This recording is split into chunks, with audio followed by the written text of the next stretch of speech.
We have been hearing for years how in the future we're going to live in a cashless society, right? Well, tonight we ask, when is it really coming? And what's it going to mean? How's it going to affect my life, your life? Good, bad, indifferent? NRS correspondent Michelle Greenstein joins us now to answer these questions.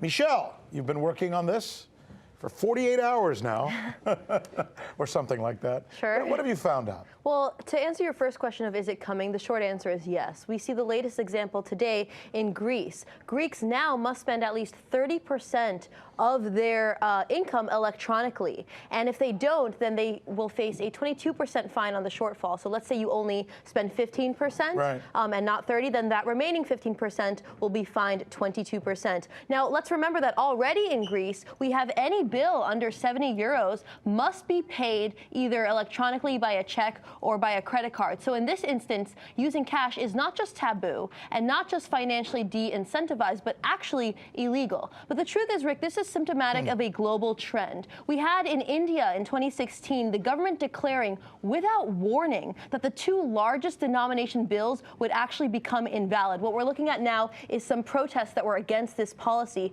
which did, by the way, abolish over 80% of the circulating cash by value. So the owners of this cash could recoup their value by putting them into a bank account after a very short grace period. But the problem, of course, is that half of Indians do not have a bank account. It's a very largely cash-based society, so we had a lot of backlash in India after that was introduced in 2016. But what few know, Rick, is that this policy that was imposed on India actually has its roots in Washington. USAID had negotiated a series of agreements with the Indian Ministry of Finance, and one of these was actually with the goal of phasing out cash. So less than 1 month before Prime Minister Modi announced this policy, USAID actually established a cashless payment partnership with the Indian Ministry of Finance called Catalyst. Help me understand this from a total rudimentary perspective, because there's a lot of people out here who are watching this right now who are thinking, you know what? I'm okay with not having to use cash. I'm more apt to get robbed. It's so easy to lose it. You know, I like using a credit card everywhere I go. I like this cashless system. Help them understand why they should hold on to the cash system. Well, let's ask ourselves who benefits from a cashless system. The most obvious instance, is banks, of course, right? Going cashless prevents a banking crisis because traditionally, when negative interest rates become too great, people will withdraw their funds, right, and hold cash. But paper currency is what allows for these bank runs, so that's impossible without cash. So that's the most obvious example, which is why it's significant that the largest U.S. bank, JP Chase, actually has a policy to restrict cash in certain markets, like credit cards, mortgages, homes, these big purchases, right, that it'd be great to have data on. But it also doesn't even allow people to store cash in its safety deposit box. But it's also significant that this idea of a cashless society actually has its origins with the banks themselves. It's significant that Willem Buiter, who was the chief economist at Citigroup at the time, actually was the first to present this idea of a cashless society.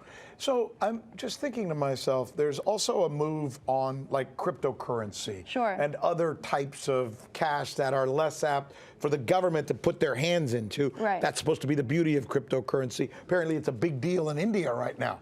Is that a part of something that would be less apt to make people vulnerable, for example? Well, any sort of digital currency is more susceptible to being tracked, data-based, and monitored, right? So you could say, hey, this doesn't affect me. Why should I have a problem with going cashless? That's only not going to be a problem for you if you're not going to do anything that a government might see as a threat. So we know from multiple NSA whistleblowers, right, that, NSA surveillance, all of this spying that the state does is less about terrorism and more about suppressing dissent. This is, something we've covered multiple times in the past. So in a way, having everything more digitized and more, tracked and surveilled allows for increased control.